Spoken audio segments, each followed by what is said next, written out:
You're listening to the Infinite Banking Mastery Podcast. Did you know that you could build a tax-free pool of wealth that's liquid and accessible all your life while building your retirement nest egg? Gain full control of your financial future and stop relying on the government and banks. The wealthy have already discovered this wealth-building secret. Now it's your turn to get financially secure without following the conventional wisdom that keeps you in debt to banks. Now here's your host, Valerie LaRocque. Hello, everybody. Welcome back to the Infinite Banking Mastery Podcast. Thank you so much for listening. I hope you all had a wonderful holiday season. I sure did. I really love just being home with the kids these last couple weeks of the year. So I took a couple of weeks off myself and tried to just focus on hanging out with the kids, enjoying watching movies, reading books that I like, fun stuff, making cookies, all that fun stuff. Of course, I can't seem to 100% tear myself away from work the whole time necessarily, but it's very, very much toned down. And I really love that. I love just sitting down with a book in my nice cozy living room when it's beautiful with all the Christmas decorations and reading something fun as opposed to only always an industry book or other books that I've been studying. I don't know if I mentioned to any of you on this podcast that I've actually been studying and taking classes for the last about 3 years. I have been studying for my Chartered Financial Consultant designation. And so I have one more class and then I will have acquired and accomplished that designation. And I really can't wait to be done, to be perfectly honest. I really can't wait to be done studying, taking school classes, which I felt done with that roughly 20 years ago. And now here I am again, back in school, taking more classes. But the thing is that you never stop learning in this industry. You've always got to be searching for more knowledge and learning and keeping yourself sharp. So I'm grateful that I've been able to do that. And I'll be really excited when I finally have that designation. So today we are going to continue with Nelson Nash's book that we were going over before. And I've kind of been going through that most of the previous podcasts. I did take a little excursion off into another topic prior to the holidays, but now I want to get back to going through the book and just some more of Nelson's insights that are inside of his book. And so today we're going to talk about the section that is called The Golden Rule. And one of the very first things he points out in this section is whoever has the gold makes the rules. I'm sure you've all heard this saying before, and ain't that the truth, really?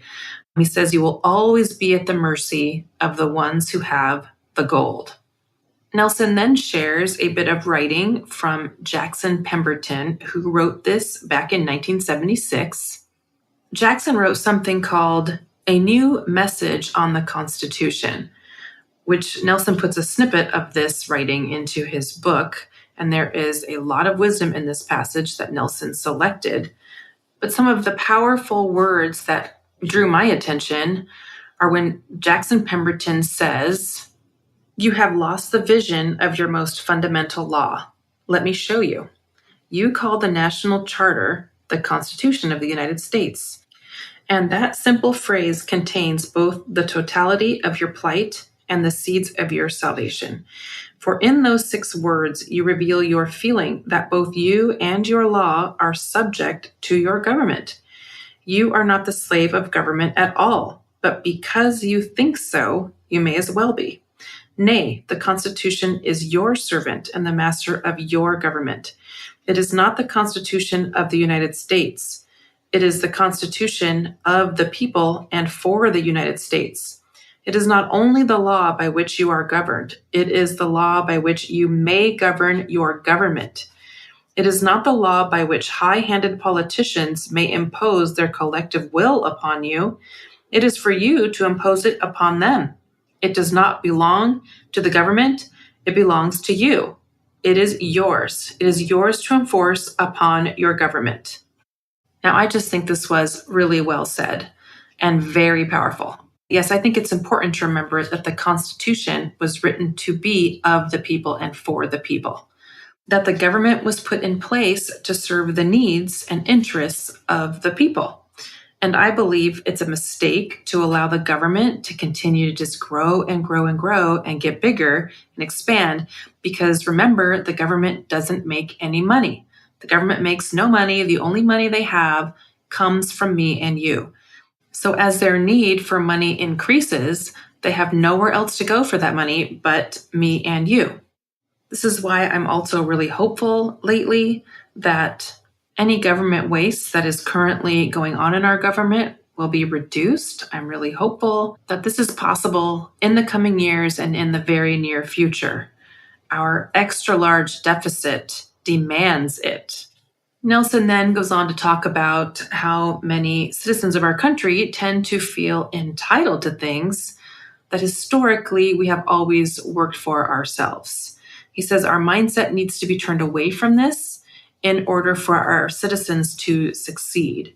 In another part of this section, I like how he points out a little bit about how people in Japan tend to think when it comes to starting a business. I think this is a really helpful outlook when it comes to looking at a policy as well. Nelson gives an example of the differences in the way that they think about business in Mexico versus Japan, just to give an example of the different cultures and the different ways that people look at business. He shares how in Japan, when you put money into a business, you should expect to lose money for the first 5 years. And then when you start making money, you should plow it all back into the business for the next 5 years. It's only after this time that you should start thinking about taking money out of the business. Now, this is certainly a long-term view, which is much like the long-term view you should have when looking at a life insurance policy, and also what type of long-term view an insurance company has. Insurance companies have a super long-term view. They're not just looking at what's happening now, what's happening in the next 5 years, what are interest rates going to do tomorrow or right away or in the near future. They're looking years and years and decades down the road because they want to be able to pay the death benefits that they have promised to pay 100 years from now. So they're looking way far out, like a century plus, not just what's going to happen in the next few years. So that's how life insurance companies think. They're looking way out into the future.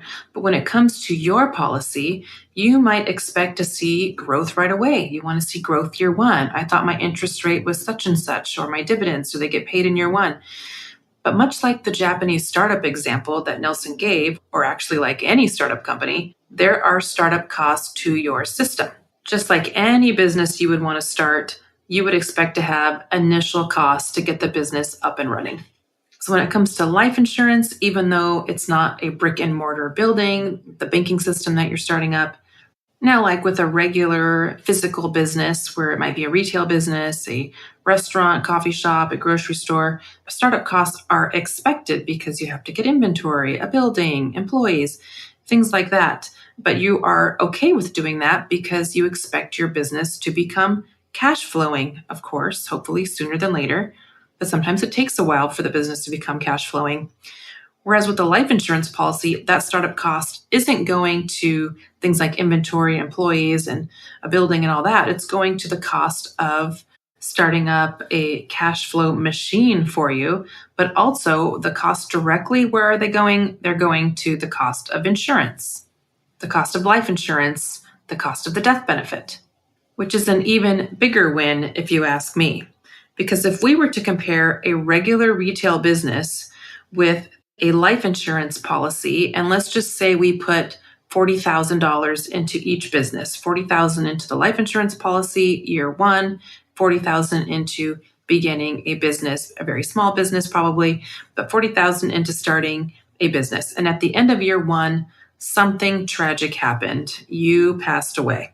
Now, if that happened when you're owning your brand new retail business, your family, if you passed away at that time, and that's all you had, they would receive the value of your business. They would have the assets of the business.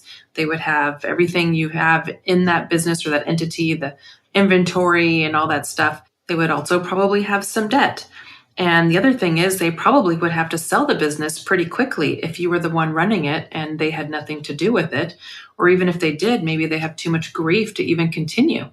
So they might have to sell the business in like a fire sale, like hurriedly to get it sold so that they can pay whatever debts they need to pay. Maybe businesses even slow down because you're not there and that's who people came to see. They really like to see you. When a business has to be sold in a hurry like that, oftentimes it results in receiving less money for that business. Now compare this tragic event to what happens if you had just started up a life insurance policy. So you had your life insurance policy, you put $40,000 in, just like we did for the retail business, and then you pass away. Your family would receive the death benefit.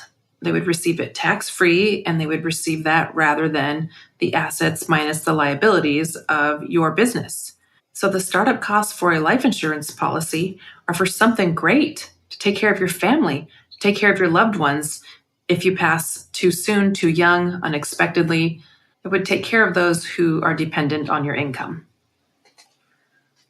So in addition to comparing it to owning an actual retail or physical business, sometimes I will compare to an actual investment, like a retirement investment or any kind of investment in the market.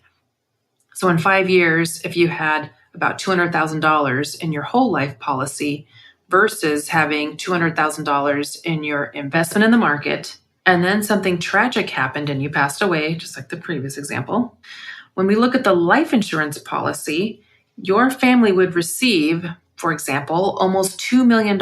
If you have $200,000 in your policy in cash value in 5 years, of course, it depends on your age and everything else. This particular example is for a 30-year-old.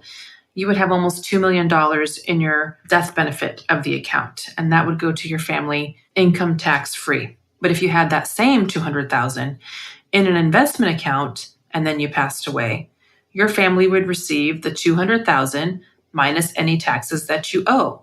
And if it was an account earmarked for retirement, then there would be an even bigger tax hit in that example. So for me, I would much, much rather build a savings pool of dollars inside of a whole life policy that's paying dividends because it's with a mutual life insurance company that comes with so many more benefits than simply just the growth of the policy, which of course I love because it's guaranteed. And then I can access all the growth income tax free. There are just so many benefits, including a rider if I was to get a heart attack or stage 4 cancer, I can access a portion of my death benefit. Or if I end up needing assisted living or home care, which is astronomically expensive, I'd be able to access up to 50% of my death benefit. And so there are just so many benefits that come with the whole life policy. I would much prefer to build cash value and build wealth in that area all along the way, not having to experience any volatility, just only guaranteed growth. And then at my passing, leave my family a tax-free death benefit that is much larger than the cash value that's in my account. So now, if you're feeling excited to begin such an account and the possibility of becoming your own banker, if you're feeling ready to begin and you would like to work together, please reach out to me. You can reach me at Valerie@alphaomegawealth.com. You can check out my website at infinitebankingnorthwest.com. I otherwise hope that your 2025 is starting off amazing, and I hope that you make this the best year yet. Thank you so much for listening. Take care.